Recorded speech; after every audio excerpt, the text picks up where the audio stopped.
邦尼团队正式线上 Galaxy S26 Ultra 完整评测。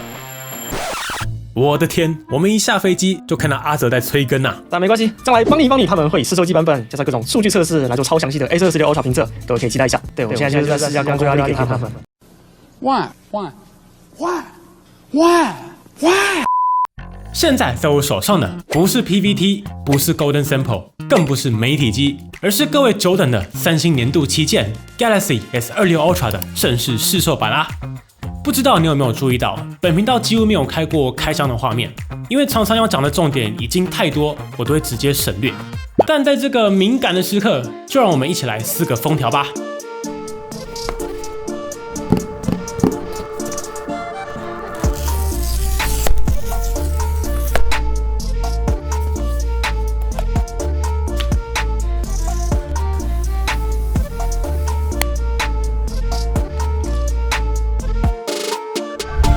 好，开箱结束。其实时间超级赶，我马上就把它送去跑各种测试了。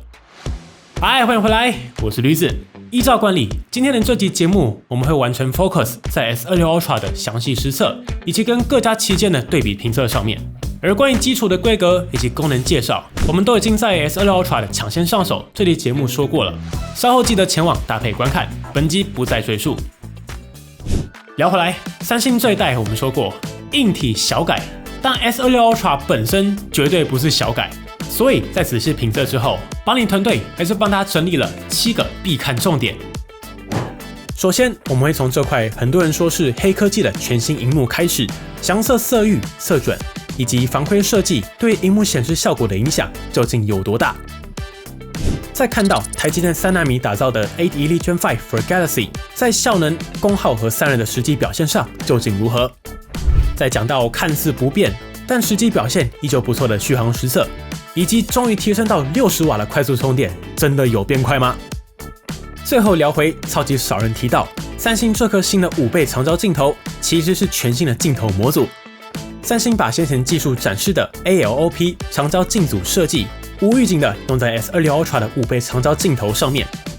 你从画面上就能看到，这个全新的光路设计让 S26 Ultra 的5倍长焦小了一圈，但却能做到更大的光圈，在低光下的录影表现也迎来了有感提升。对于演唱会来说，绝对是个好消息。我们稍后完整解析。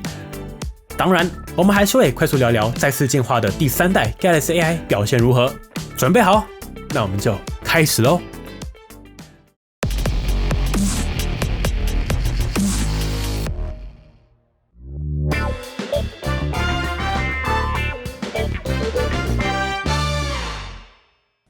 依照惯例，我们还是先从外观看起，但外观我们只讲重点，想看更多细节，同样请参考抢先上手这则影片。这一代的 S26 Ultra 在外观上总共有3大重点。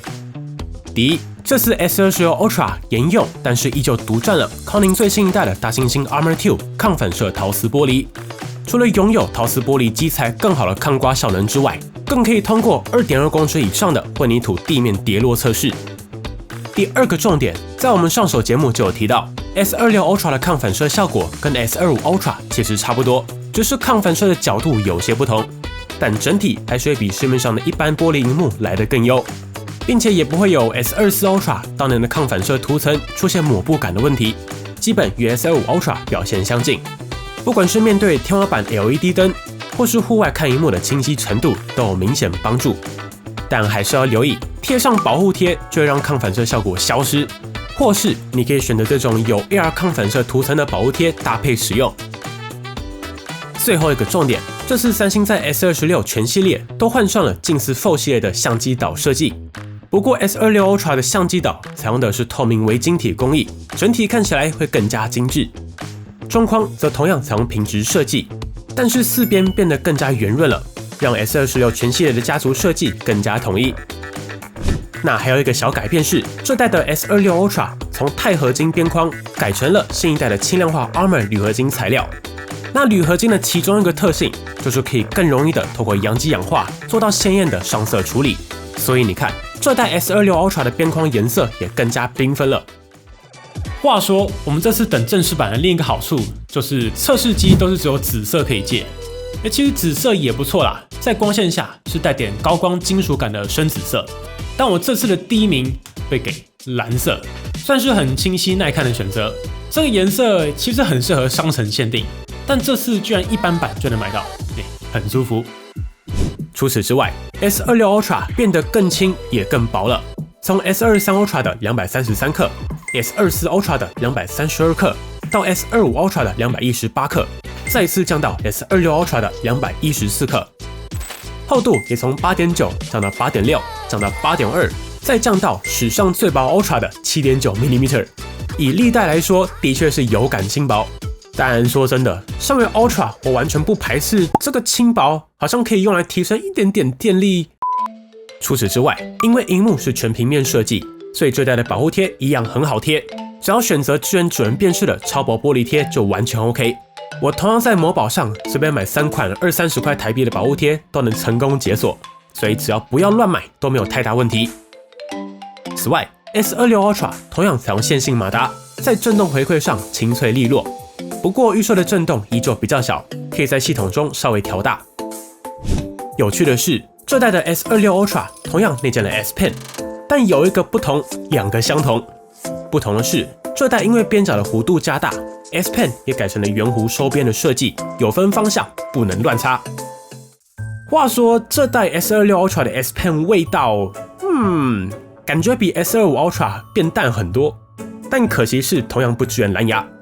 那还是快速补充一下，没有蓝牙的 S Pen 主要就是少了远端遥控的功能，但是按按钮叫出 S Pen 的选单，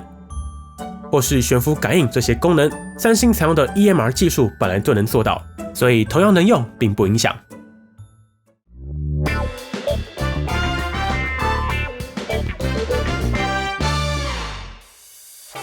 接着，我们来看目前还是比较少人详测的萤幕表现。这次在 S26 Ultra 上的这块萤幕，就是三星跟 Samsung Display 联手收集后的作品。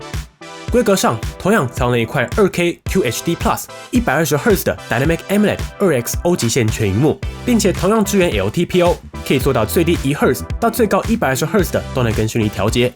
并且同样支援根据环境调整萤幕显色的最佳化色调，可以手动开启额外亮度，也有全萤幕 ALD 这些进阶功能。对了，你仔细看，这代4个颜色都有对应色系的 S 意象桌布。比较值得一提的是，这代三星终于回防了自家最拿手的萤幕技术，他们喊出了这代的萤幕就叫做 AI Display。除了有智慧防窥之外，这个我们等一下详细聊聊。他们这一代加入了3个由 Galaxy AI 驱动，第一个是 AI Pro Scale， 也就是 AI 即时升频技术。Galaxy AI 会自动完成影像升频，将低画质的影像强化成高画质的影像细节。另外2个是三星的 Vision Booster 跟 MDNIL 技术，也都加入了 Galaxy AI 的驱动算法。那这2套技术简单来说，就是想要透过 AI 演算法去解决 OLED 萤幕在高亮度和低亮度的极端状况之下所产生的对比度降低以及显色偏移的问题。纵观所有旗舰手机，你会发现，即使到2026的今天为止，还是有很多旗舰机在户外高亮度之下，整个萤幕的显色跟对比偏移都是非常严重的。而三星为了解决问题，很早就引入了一套叫做 Vision Booster 的智慧补偿算法，系统会根据现在环境亮度自动增强萤幕对比，并且切换更鲜艳的显色逻辑，至少确保在强光下也能看到萤幕到底在显示什么。这也是为什么这几代三星旗舰在大太阳之下整体显示依旧相对清晰的根本原因。不过相比这些，我相信大家今年最关心的就是 S26 Ultra 炒得轰轰烈烈，全球首发的智慧防窥萤幕。关于内行人关注的重点以及技术原理，我在上一集节目就已经聊很多了。但你以为只有这样吗？我们这趟到西班牙参加 MWC， 也在当地跟 Samsung Display 的伙伴有短暂的技术交流，我们就边测边聊。那这次 S26 Ultra 首发的智慧防窥功能，就是来自 Samsung Display 自家开发的 Flex Magic Pixel 主动式防窥技术。那最显性的应用，就是平常你从侧面看我的手机萤幕，视野完全清晰，就跟一般的手机没有什么差别。但是当我一打开智慧防窥，你看，从你的角度马上什么都看不到，但是我从正面却看得清清楚楚，直接透过硬体的方式把防窥膜保护贴瞬间消灭。所以三星这个技术最赞的地方，就是你可以自由选择开或是不开，跟贴上后不只关不掉，而且显示劣化非常严重的防窥膜对比，完全不是同一个东西啊。那我先来测一个很少人测的，三星这个智慧防窥会不会影响扫条码和 QR Code 呢？那我们透过扫码机实测，条码 OK，QR Code 也 OK， 所以玩下来只要垂直扫描，基本不影响。除此之外，三星之所以叫做智慧防窥，就是你可以设定好防窥条件，由系统智慧开启。比如说第一种，我可以设定打开某些 App 自动开启防窥，像是我把相簿、X、Telegram、Mail 这些敏感 App 选起来。那当我在桌面的时候，防窥不要开，要跟朋友一起看 YouTube 也没问题。但我一打开 Telegram， 系统马上智慧防窥，很实用吧？那我看到有人留言说我做人坦荡荡，没有什么好不能看的。但我想说的是，现在手机已经越来越个人，已经不是坦不坦荡的问题了。像是你的银行 App、你的股市 App、你家里面的监视器 App， 我相信都不会想让人家瞄一眼吧？又或是你手机解锁密码，总不可能也坦荡荡对吧？所以三星也想到了，你可以开启密码防窥。那当我进入到解锁密码的时候，你看你的角度马上黑掉。那更棒的是，三星这个技术是可以做到区域防窥的，目前已经可以做到通知防窥功能。所以你看，当我有通知跳出来的时候，你从侧边看，所有画面都不影响，但通知区块整个黑掉一块。那不管你是设定小通知还是大通知，都会自动隐藏。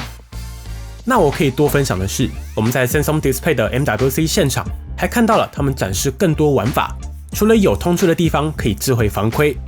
有联络人的地方也能智慧防窥，甚至更进阶的玩法，整个密码键改成随机排列，再打开区域防窥。那这超级彻底啊！我就算盯着你手机去记位置也没用了，这些都很实用，期待可以尽快更新到 S26 Ultra 上面。除此之外，我相信你们更好奇，就是开启智慧防窥的显示效果到底差多少？用最简单的方式来说，三星的 Flex Magic Pixel 是在 AMOLED 生产的时候就分为可以广角显示的像素，以及透过 Black Matrix Narrow 去限制显示角度的两种像素。那目前三星总共有2档的防窥强度可以选择，第一档是透过硬体做到，第二档强化防窥则是透过硬体加软体做到。那我们透过显微镜来看就很清楚了，在一般状态下 S26 Ultra 的 OLED 像素会全部开启，而当我开启第一档防窥之后，你看系统会关闭大量的广角显示像素，只剩下窄角像素，如此一来就能做到侧看的防窥效果。那因为主要关闭的是广角像素，所以在肉眼之下几乎是不影响显色效果。那更进阶的话，我们可以打开第二档防窥，从画面上可以看到，三星会启动一套 AI 演算法，自动根据画面内容降低画面的对比和显色的鲜艳程度，让画面更不容易阅读，做到更极致的防窥效果。但在第二档之下，萤幕的对比度和显色都会明显改变，所以我个人推荐是开第一档即可。那这套方案最舒服的地方就是它近乎没有延迟，马上开马上防窥，不需要很长的反应时间。那我相信你们最好奇的就是色域、色准、亮度以及续航有什么影响。首先来测萤幕亮度，三星这次同样没有公布 S26 系列的确切萤幕亮度，不过在帮你的频道不用看官方数据，实测了才是最准。我们直接实测，在一般模式下 S26 Ultra 在全白萤幕亮度下可以轻松突破1600尼特，峰值亮度更是可以一举飙到超越3000尼特。重点是内行的朋友就知道，我们还要看 HDR 影像10%左右的显示面积下， S26 Ultra 居然可以飙出超过2900尼特的超高亮度，所以可以看到 Samsung Display 的 COE 是真的有料，在一般模式下的亮度水准基本全面超越 S25 Ultra。 那我们就来开启防窥来测了。在第一档模式下，因为 S26 Ultra 关闭了对于显示更重要的广角像素，所以全萤幕亮度大概就是一半，只有817尼特，峰值也是一半，降到1500尼特。但好消息是，即使是10% HDR 亮度，也还可以 hold 住在1500尼特上下的水准，至少室内观看 HDR 影像的日常体验有所保证。那第二档基本与第一档相近，全白也大约是800尼特，峰值1500尼特，10%HDR 1400尼特。那第二档我真的是觉得没必要开，第一档才是最实用的。那这数据怎么看呢？简单来说，打开防窥之后，对一般 HDR 影像需要的峰值亮度来说是完全够用的，没太大问题。但全萤幕亮度在阳光下会稍显吃力，但这也是智慧防窥的价值。你直接关闭防窥，萤幕亮度马上就冲回顶级旗舰水准。而室内使用，像是搭捷运、在家用、在公司用的时候，你想要开防窥完全没有问题。室内一般只要200-300尼特，你就已经觉得很亮了。就算是超亮的办公室，也顶多300尼特出头就很够了，所以基本不影响。那我们上次有说到，防窥萤幕会让可视角降低。那有人问，在摄影棚强光下差多少？所以我们也特别快速对比一下顶级的 S25 Ultra， 在高功率棚灯之下，然后近乎平视的大约10度角去看，那就如同我们之前提到的，其实 S26 Ultra 这块萤幕还是很能打的。从画面上看，两块萤幕大概就是这个效果。那这也正是三星敢这么快量产方块萤幕的原因，因为新一代 COE 技术在高亮度和可视角上都有明显提升。如果在这么严苛的条件下还 OK， 你日常使用就不用太担心了。不过光看亮度还不够，还是要来看色域色准。接着我们就来详测色域色准。三星同样提供了鲜艳和自然2档选择，我这边全部的显示模式都测了，直接讲重点。如果你追求准确性，请优先选择三星的自然模式。那三星的旗舰是具有色彩管理功能的，系统会根据你显示的内容来源，自动在 sRGB 跟 P3 色域自动切换。那我们之前就有说过，如果你看到有些测出来的 P3 覆盖只有 80% 上下，代表它没有正确触发 P3 色域覆盖，可能是讯号来源有问题。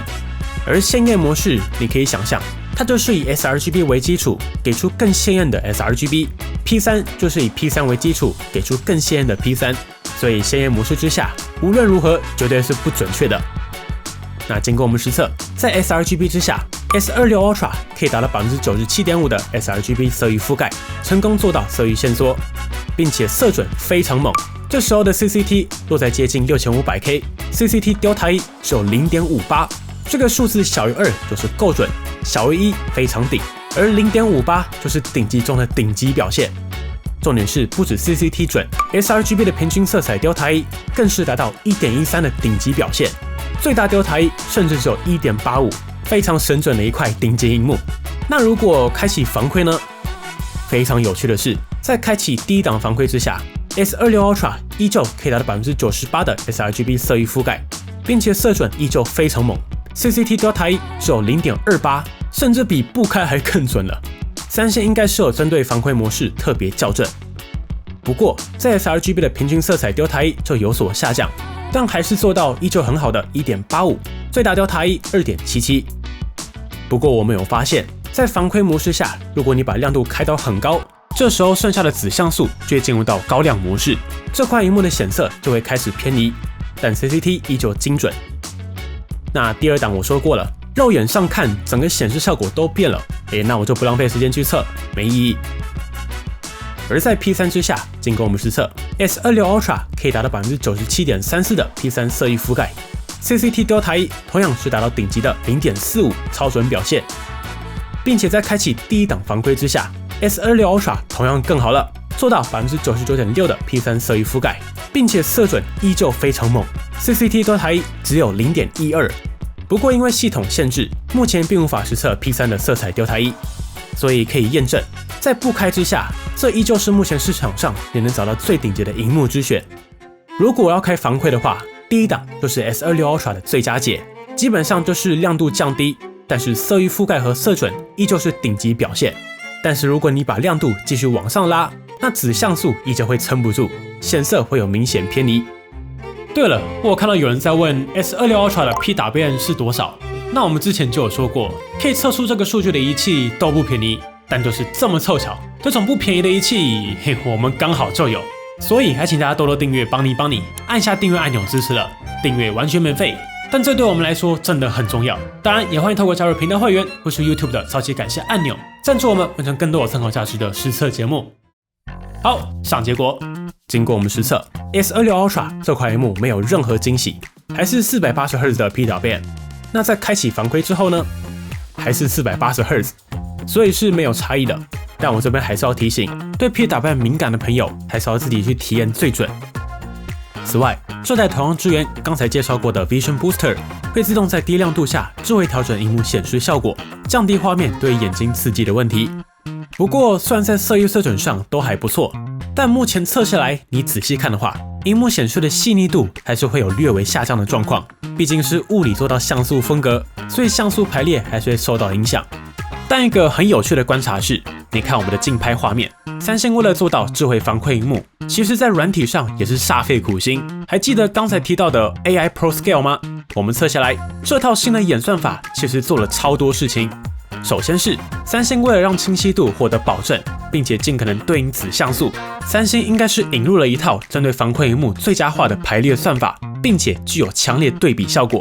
所以如果你正常距离观看下，对比 S25 Ultra， 反而会有种 S26 Ultra 更锐利、更清晰的错觉。即使在无法对应出现彩边的状况下，正常距离下你基本无法感知。反之，如果你很近距离看，则会出现颗粒感。所以三星绝对是有意在利用新的 OLED 排列特性，尽可能消弭正常距离下的显示表现。那这也就说明了一件事情，即使未来 Samsung Display 开放其他厂商下单防窥萤幕，那也不是把整个萤幕装上去这么简单。如果没有对应算法，或是 Samsung Display 直接提供技术资源进行支撑，表现肯定跟 S26 Ultra 现在看到的效果会有明显差距。那第二个就是三星这代引入了一个非常神秘的10bit FRC， 也就是过往透过抖动可以把8bit 的萤幕模拟到10bit 的显示效果。那有很多人提到这个新的 FRC 很难辨识，甚至做到了跟原生10bit OLED 萤幕完全可以以假乱真的显示效果。我们测了一下，还真的是，这到底是什么黑科技？这真的要等三星或是 Samsung Display 自己出来解密了。所以整体来说，正常距离下，我个人觉得是不用担心。毕竟这还是一块2K 解析度的萤幕，除非你很近的去看它。但很近的去看的画质下降，其实也跟距离太近，所以窄角像素相对于你的眼睛已经变到侧边有关，这时候的细腻程度也就降低。另外是极限侧看角度的色偏也会比 S25 Ultra 来得明显。那在所有数据测下来之后，我终于可以下一个小结论。这代 S26 Ultra 的智慧防窥，个人认为还是蛮实用的。虽然还是有一些技术限制，但都比你贴一张防窥膜这种伤己伤敌，让显示效果严重劣化的状况好上太多了。话说，这让到 MWC 跟 Samsung Display 的伙伴交流，他们也跟我们分享了一个新一代的多层 OLED 以及新一代的 COE 技术，有望做到5-6千尼特甚至更高的亮度。如果可以再结合上智慧防窥，还是非常令人期待的。最后在音效上 ，S26 Ultra 依旧搭载双喇叭，同样支援 Dolby Atmos。片尾帮你也会提供一段跟各家旗舰的对比，让大家参考。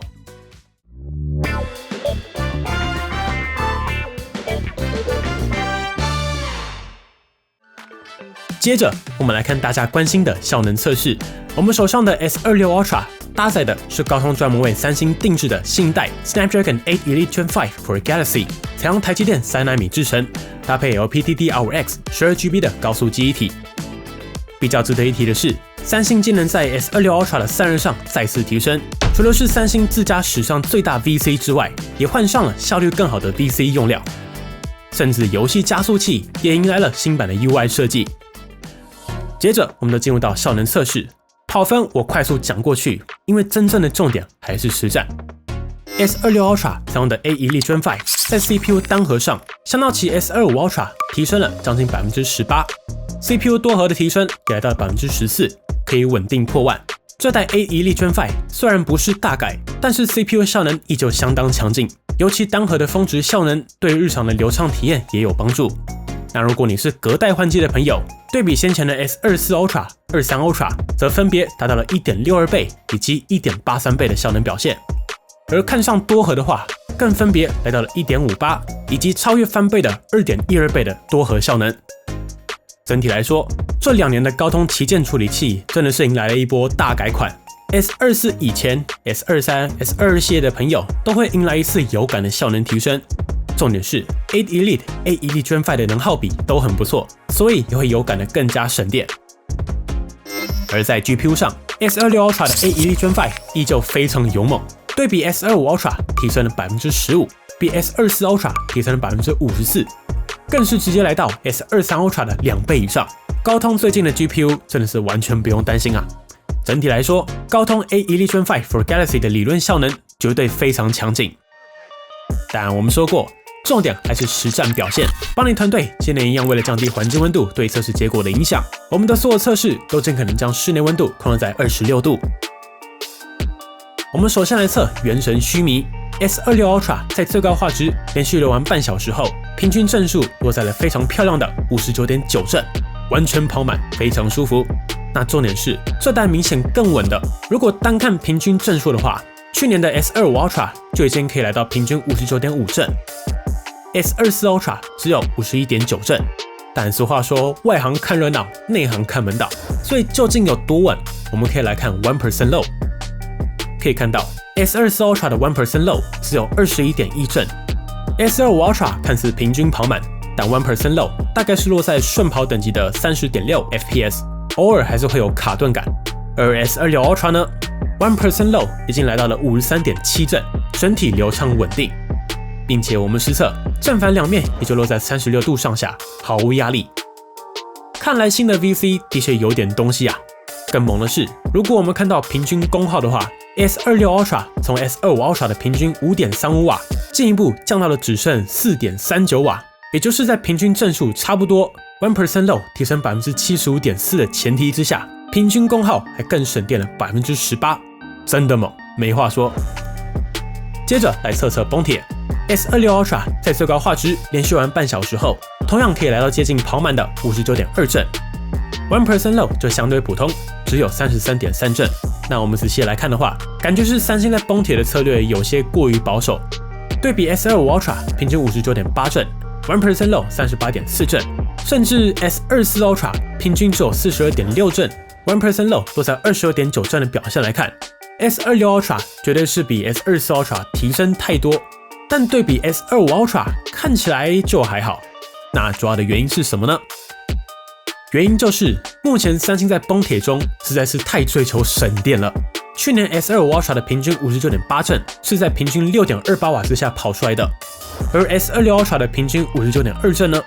其实只用了平均 5.24 瓦呀，也就是80%多的电力就跑出了相近的游戏表现。但我还是觉得有些过于保守，如果温控跟功耗再给一点点，其实完全可以全程顺跑。但目前我们透过游戏加速器 The Thermal Guardian 尝试放宽测了5-6次，三星大概就是控在类似区间，暂时没有大家可以简单绕过去的方法，期待后续可以 OTA， 让崩铁的效能释放再更加大胆一点。为什么呢？因为经过实测，正反两面根本就只有37到38度啊，里面的骁龙一点都不热，都快着凉了。A Elite 跟 A Elite Gen 5其实都是好东西的一代，我们也顺手测了一下。这一代同样可以稳定的通过 4K 60连续1小时的录影测试。话说，三星这代旗舰还有个隐藏玩法，就是可以做到旁路充电。简单来说，当你插着电源玩游戏的时候，系统可以绕过电池，直接对手机的主板供电。如此一来，就可以降低电池发热的问题，让效能更稳定的持续发挥。而在续航力部分，身为2026的旗舰，我们直接测 2K 120Hz 就好。S26 Ultra 拿下了16小时10分，没错，这个数据我们本来觉得异常，但反复测了之后，还真的就是如此。对比上 S25 Ultra 的13小时24分，大约有着 20% 的提升。那我们仔细考量了一下，在新一代 COE 技术以及 A Elite Gen 5给电的策略下，还真的有可能达到。毕竟我们也都多测几次了，没有例外。那这个数据拿来对比入场6000到7500毫安时的机种，其实也能打个有来有回。这一来跟三星国际版调教本来就比较有资源，然后入场国际版调教和拿到的萤幕通常基础耗电较高，一来一回也就有了现在的结果，大家感受一下就好。还是讲清楚，没有要说大电量无用，7500毫安时拿来当主力机还是很爽，只要三星赶上，我绝对是支持的。那打开防窥之后，因为萤幕亮度下降，所以我们手动校正为相同亮度后进行测试。经过我们实测，来到了15小时52分。而在充电部分 ，S26 Ultra 终于迎来了升级。你看，现在已经可以成功启用60瓦的超快速充电 3.0， 并且支援了最高25瓦的气体无线充电，也能做到无线反向充电。不过三星同样没有内建磁吸设计，但可以另外搭配磁吸保护壳使用。其实我还是比较喜欢支援7 但没有内建磁体的做法，除了可以让裸机更轻更薄之外，你装保护壳一样可以做到磁吸充电。这边也提供三星60瓦的充电结果供大家参考。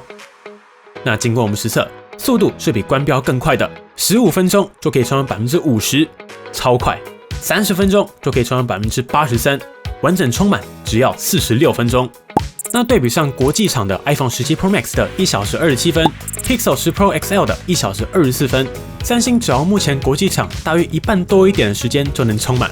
这次的快充速度可以说是非常稳定。那入场期间不是不比，是因为电池都已经上到6000毫安时以上了，基础差异太大，没办法直接对比。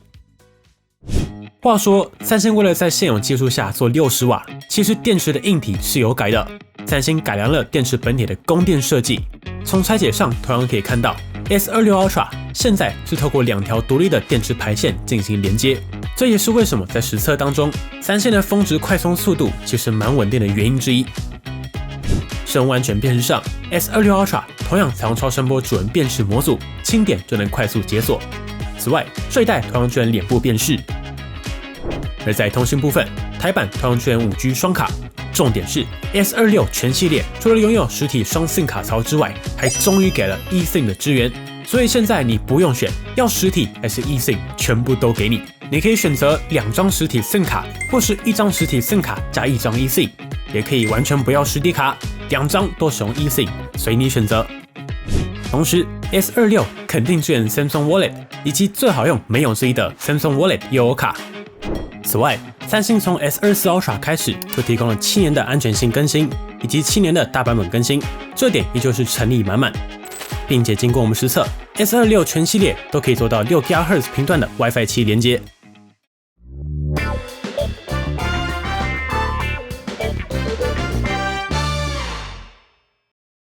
接着我们来聊聊 AI。老实说，三星目前的 Galaxy AI 在国际市场上其实没什么对手。光是提供的数量规模，就是各家旗舰短时间很难追上的护城河。但是 S26 Ultra 身为三星第3代的 Galaxy AI 手机，他们没有打算停下来。三星今年的路线也非常明确，就是做 Agentic AI， 也就是让 AI 可以默默帮你完成工作，做到代理式的 AI 协助。尤其现在 Galaxy AI 的功能已经有好几十个，你绝对不可能每个都自己去学，然后记起来要怎么用。所以三星做了一件简单但是非常有效的事情，就是让 AI 直接告诉你现在可以用哪些 AI 功能。比如说最初阶的，你只要用智慧圈选，系统就直接跳出来现在适合的 AI 提示，例如梗图神器，直接把影片做成 GIF 档。又或是你只要相片往上拉， AI 就会提示你现在可以做到什么最佳化，像是可以消除反光、人像虚化等等。那还有个好用的操作，就是现在拍文件的时候，你就算是一张很皱的文件，然后拍的时候手指头不小心入镜，甚至整张纸还有一堆阴影，那完全不用怕，你也不用避开或是调角度，只要按下扫描，你看 Galaxy AI 就直接帮你消除阴影、消除反光、拉正文件、消除褶皱，甚至直接帮你的手指头消除了。简单来说，就是让你不用学怎么用 AI， 而这正是第3代 Galaxy AI 的最大目标。除此之外，三星其实从 Now Brief、Now Bar 这2个功能推出的时候，就已经开始布局，让 AI 可以学习你的生活习惯，读取你手机上的重要讯息，然后在对的时机给你一些生活提示。光是目前可以帮你统整的项目就已经有这么多。而现在，三星初步引入了一个代理式 AI 的小功能，叫做 Now Nudge， 它会了解有关你手机的一切重点，然后主动提示你。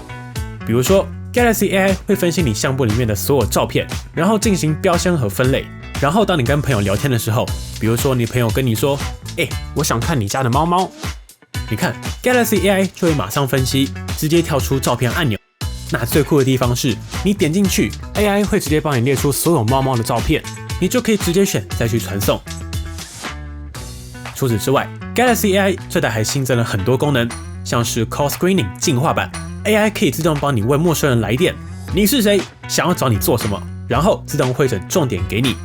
又或是三星跟 Google 已经宣布了 S26 Ultra 将会首发 AAAA 代理式自动 App 操作。简单来说，你可以让 AI 直接帮你做到复杂的手机操作。比如说上次举过一个例子嘛，家里聚餐的时候要订披萨，有人想要喝可乐，有人想要雪碧，有人想要芬达，有人想要披萨不要蒜头，有人想吃海陆，还有人想要加点炸鸡，然后有一堆小朋友在旁边闹，整个乱七八糟，然后老人家还突然打电话过来，要请你帮他叫 Uber， 有够复杂。而透过接下来将会登场的 AAAA， 你就可以透过 Gemini 搭配 S26 Ultra， 让 AI 自动帮你叫好 Uber， 自动统计要点什么，然后自己去点餐，自己去追踪运送进度。这也是三星跟 Google 接下来最重磅的 Agentic AI 合作。不过这些进阶功能暂时都还没有确切的落地时间点。所以我觉得这次对大家来说最好用的 AI 功能依旧是三星的 AI 生图。三星原本就可以做到 AI 消除，可以 AI 绘图生成，可以 AI 合成，而现在你可以直接用说的，甚至用打字，请 AI 直接帮你生成。比如说，我可以跟他说，帮我把天空换成极光，把车子换成红色跑车，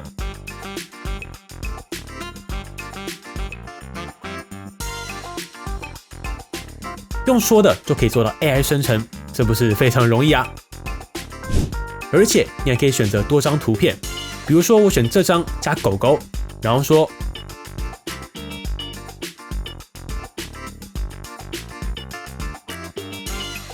帮我把背景换成晴天，绝对比你自己乱合成更自然。又或是你想要布置家里，你也可以让 AI 帮你试试看排版，比如说帮我把墙壁换成深蓝色的，在柜子左边放一个盆栽，在柜子上放一个 WiFi 机，在右边墙壁上放一个时钟。好玩吧？最棒的是，你可以一直往下生成，你可以想到什么就生成什么，完全可以说是 AI 灵感产生器。除此之外，上次介绍完大家很喜欢的 AI 贴图也再次进化了，现在可以直接生成组图。比如说我们家的狗狗，然后先生成一张贴图，然后选好你喜欢的样式，你看就可以直接生成一系列的贴图。那最棒的地方是，你不只可以当成贴图传送给朋友，你还可以直接把贴图拉进你的报告排版，要做精致的上台报告非常实用。甚至你还可以把贴图直接做成桌布哦。那其他的新功能以及 Galaxy 过去所有好用的功能，像是可以帮别人 YouTube 影片降噪的音讯橡皮擦、AI 通知、新版的 Circle to Search 搜寻圈、Bixby 第一方的装置控制功能，又或是消除阴影、消除反光、AI 重置、AI 影片慢动作、AI 背景柔焦、AI 通话、AI 翻译、AI 通话录音、AI 写作、AI 音讯橡皮擦、三星跟 Google 合作的 Cross App、Gemini Live、Samsung Notes AI、AI 路人消除、AI 表情修复、AI 自动剪辑等等等等。身为计划通，我已经做好了 Galaxy AI 总折类影片，大家可以搭配观看。新功能则是可以搭配 S26 Ultra 抢先上手这支影片观看，我就不浪费大家时间再讲一次了。主要是节目时长已经爆掉了，真的没办法一个一个再讲一次。关于 AI， 我最后想分享的是三星专为 AI 隐私所打造的 Personal Data Engine 终于看到成效。接下来的 AI 功能只会越来越私人，越来越了解你，所以三星几年前就开始布局 AI 隐私的储存方案，而这些敏感资料现在会直接受到 Personal Data Engine 的保护，并且离线加密储存在 Knox4 的硬体加密当中。随后，这代的 One UI 8.5 以及各种新的 Good Luck 其实也很值得一玩，体验流畅，设计精致，重点是系统逻辑更加清晰了。后续有机会再独立开一集跟大家介绍。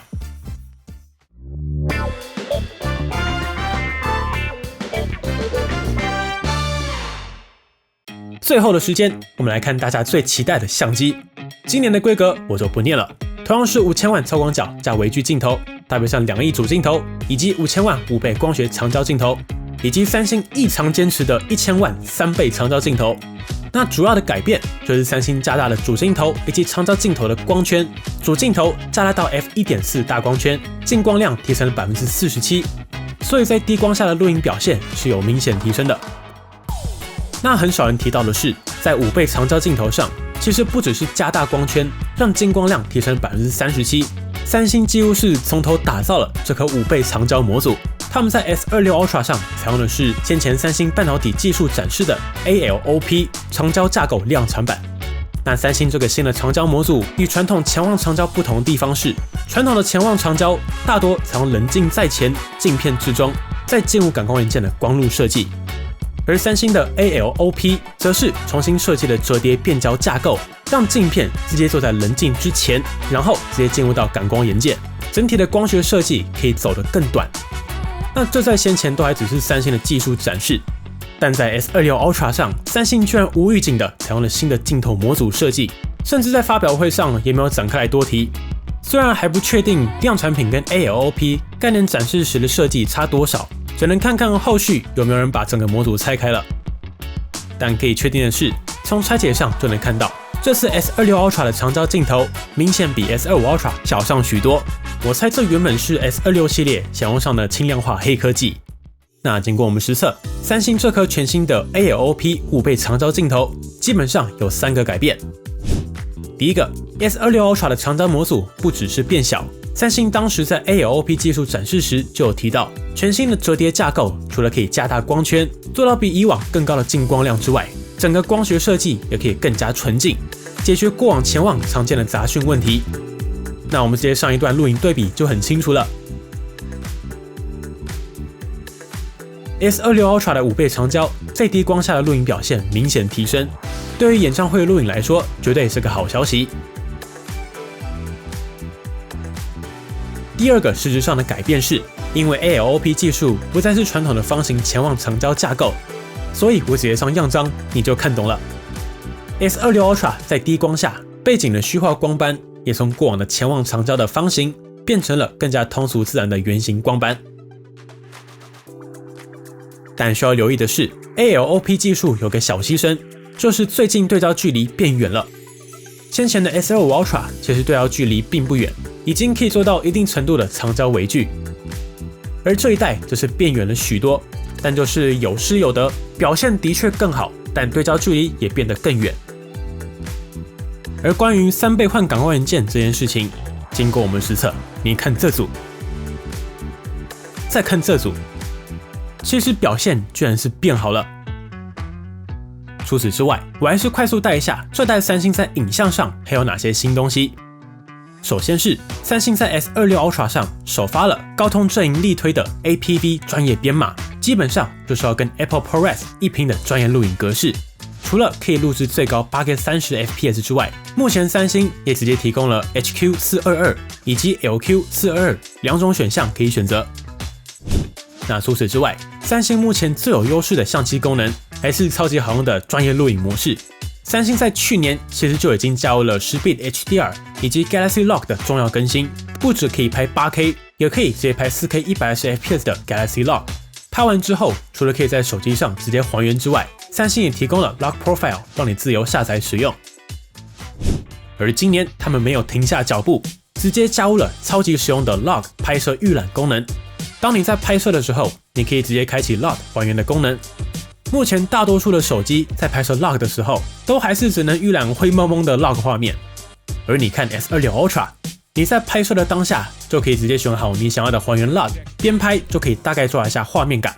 并且三星不只提供还原的 Log， 总共提供了标准、卖座片、青春成长、文艺片、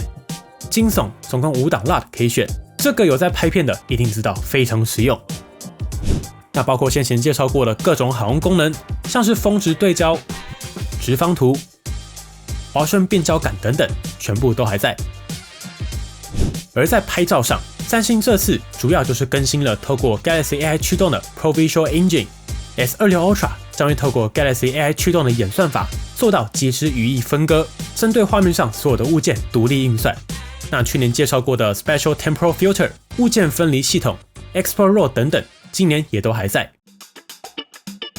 不过这次大家最瞩目的还是三星加入了2个新功能。第一个就是透过 8K 高画素的优势，三星可以做到拍摄 4K 画质的 AI 自动取景功能。第二个就是最近红遍各大 Reels 的超稳定水平录影锁定功能。就算是这种超级极端360度旋转手机 S25 Ultra 还是会跟着旋转，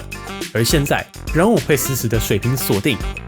就算人在里面乱动，前后手都可以正常锁定，同时做到超稳定的防守阵，最高可以拍摄 2K 60fps 的规格。这个功能还是推荐大家到现场玩玩看最有感。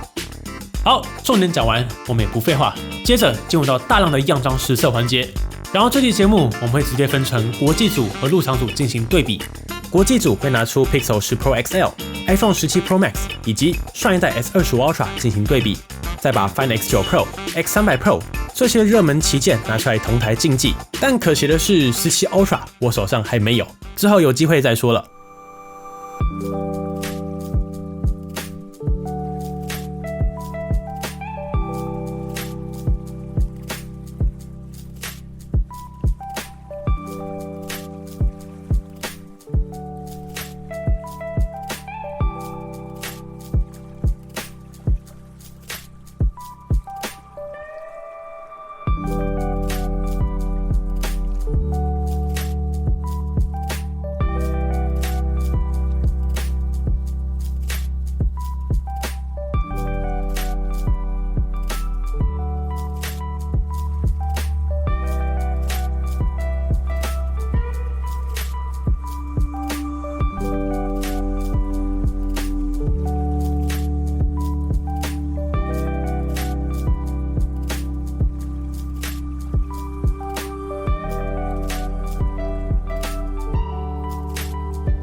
最后的时间，为快速提供录影样片让大家参考。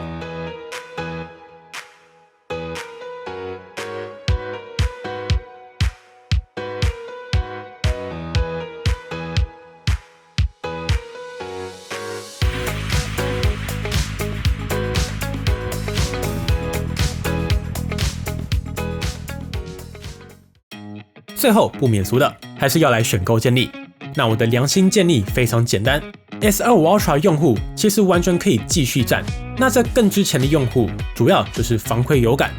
主镜头长焦低光表现有感 ，8 一力捐 5非常有感 ，Galaxy AI 整版功能更多，抢先上手 One UI 8.5玩到水平锁定，然后有在用专业录影格式的这代的 APV、LUT 即时预览，这2点真的好用。那最后也是最重要的 ，S26 系列终于有 eSync， 但除此之外，这代就是规格小改，但硬体细节打磨改款的一代。如果你是 S25 Ultra 的用户，绝对还是跟我一样，继续盼着三星带来相机硬体大改的一代。三星该来了吧？最后还是帮忙敲完 One UI 8.5和新的 Galaxy AI 功能，赶快下放，尽快落地。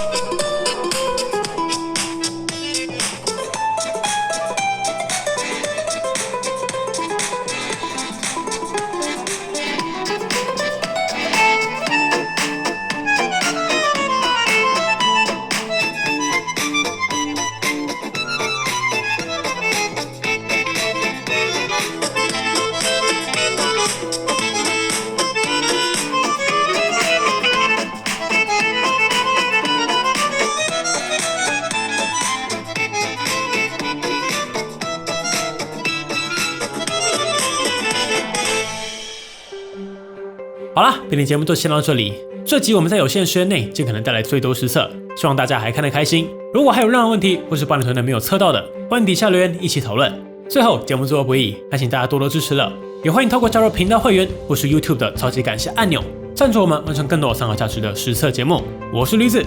那我们就下次再见啦。如果喜欢本期的节目，不要忘记订阅邦尼，并且打开小铃铛，及时收到我们最新的评测通知。当然，你也可以在 Facebook 邦尼 AI 小助理、Instagram 以及 Line@ 找到我们。如果还有其他问题，别忘了底下留言。那我们就下期影片再见喽。